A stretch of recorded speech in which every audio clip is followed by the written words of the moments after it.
Hi everyone, time and time again on this channel I have said that if you want to hurt Trump and you want to hurt his approval ratings, attack his policy. Don't attack him on Russia, don't attack him on North Korea, don't attack him on any of the stupid stuff he does, which is peripheral. Don't attack him on anything like that, because most of the time, as I highlighted in another video, he's doing it just to manipulate the news cycle. You're concentrating on what he wants you to concentrate on. You're doing his bidding for him. That's what the media do. Here's a story that came out late last night, my time, in the Hill. Prime example of something that they could be attacking him on right now and making a big deal about in the media, and they're not. Here's the headline: more than 450 migrant parents may have been deported without their children. Wow. The article says the Trump administration may have deported more than 450 migrant parents without their children after separating them at the US southern border, according to a new court filing. Administration officials on Monday said 463 parents of separated children aged 5 years and older have potentially been deported without their children. Their files are under review, the government status update said, and that number could change. My gut says it's going to change upward and not downward.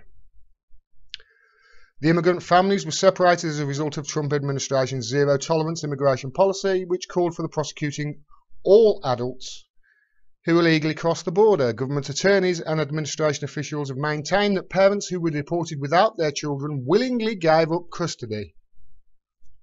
I've got a thought on this, actually. I'll leave it till the end.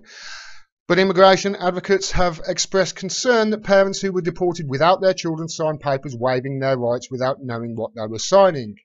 Attorneys for the ACLU, which is bringing a lawsuit against the Trump administration for these separations, said in the court filing they have yet to receive a full list of parents who have been removed from the country. ACLU attorneys also said that the administration had not yet provided a full list of parents with removal orders who have signed forms electing to be deported without their children. These parents, quote, these parents urgently need consultation with lawyers so they do not mistakenly strand their children in the United States, the ACLU said. A federal judge has ordered the government to reunite all eligible parents with their children by Thursday. The Trump administration has identified 1,634 parents eligible for reunification with their children out of a possible 2,551 children in custody. Of the parents still in the country, 900 are already facing a final order of deportation, the administration said. US District Judge Donna Sabro has temporarily ordered a pause on all deportations of reunited families in order to consider a request by the ACLU to give parents time to fully recover the decision whether to have their children deported along with them. It says there in the article that the government attorneys, administration officials have maintained that parents who were deported without their children willingly gave up custody. Now, the ACLU are obviously arguing that some of these people probably couldn't speak English and probably didn't understand what they're signing. There is another way to look at that, though, and it's something that it took me a few minutes to actually for the thought to come to me, but it's entirely possible they did know. It's entirely possible some of these parents who were deported did know that they would be leaving their children behind and signed it just hoping that their children would get a better life in America and be able to stop there. That's entirely possible. It's not probable, but it's entirely possible. This is disgusting. It really is. It's disgusting. The whole reason that most of these parents and their families are coming to America is because of the drug war that America have exported to those countries that are now in absolute turmoil. It's the American government's foreign policy, which most people agree is causing this mass immigration of South American and Central American people into America through Mexico and the southern border. But obviously that's not thought of in right-wing circles. But As I said at the beginning of this video, where's the outrage? I went to CNN and MSNBC and just, thought to myself, surely they're covering this. Obviously, I did it in I thought that in a sarcastic way. They're talking about Russia. Still talking about Russia. A week after the summit, and that's all they're still talking about. And this mad tweet that he made, like a 4-year-old toddler, towards Iran. They're not talking about this. If they attacked him on this, his approval rating, they were attacking him all week last week on the Trump-Putin summit. What happened? Gallup poll, his ratings actually went up slightly.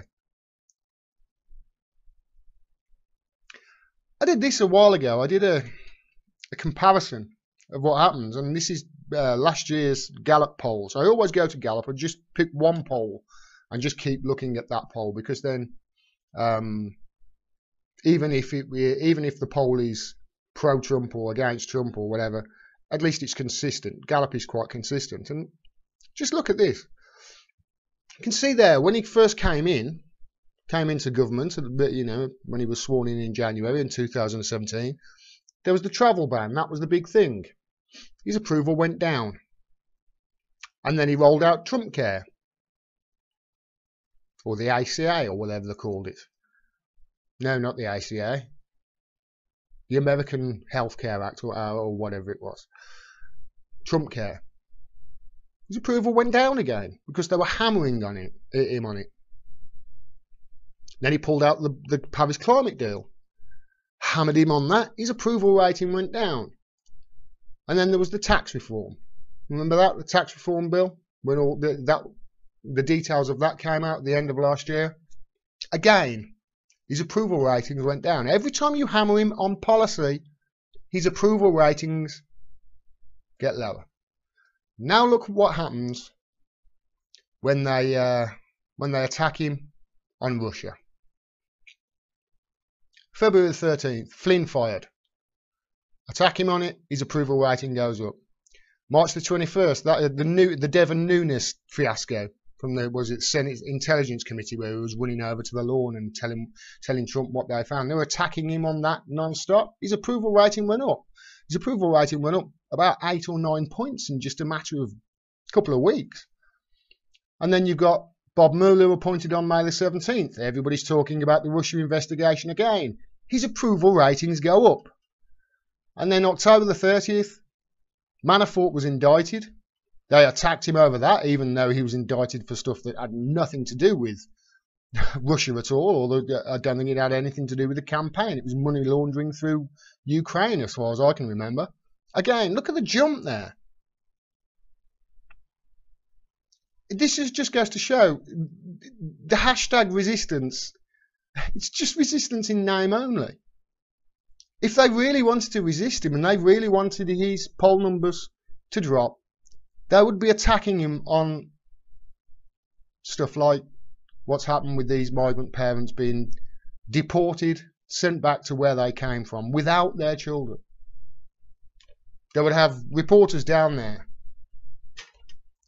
finding out where these children were, finding out what was going to happen with them. But no, they're still talking about Russia. And this Russia, this red baiting, this Russia hysteria, it's just destroyed my confidence in people I used to respect. Just look at this tweet. Now, this was during an exchange yesterday. I'm not going to cover it, this exchange between Cenk Uygur and Aaron Mate, because Aaron Mate just destroyed him. Destroyed every argument he had. He kept talking, Cenk kept talking about proof, supplied none, and every piece of proof he actually supplied was wrong. Aaron Mate destroyed him. But just look at what he responded during that time about Trump's deranged all-caps tweet threatening Iran. Essentially what he was saying was, why aren't you like this with Russia? Somebody I used to respect. When I saw that exchange between Aaron Mate and Cenk Uygur yesterday, it was about 20 minutes after I'd uploaded a video calling TYT out, let's face it.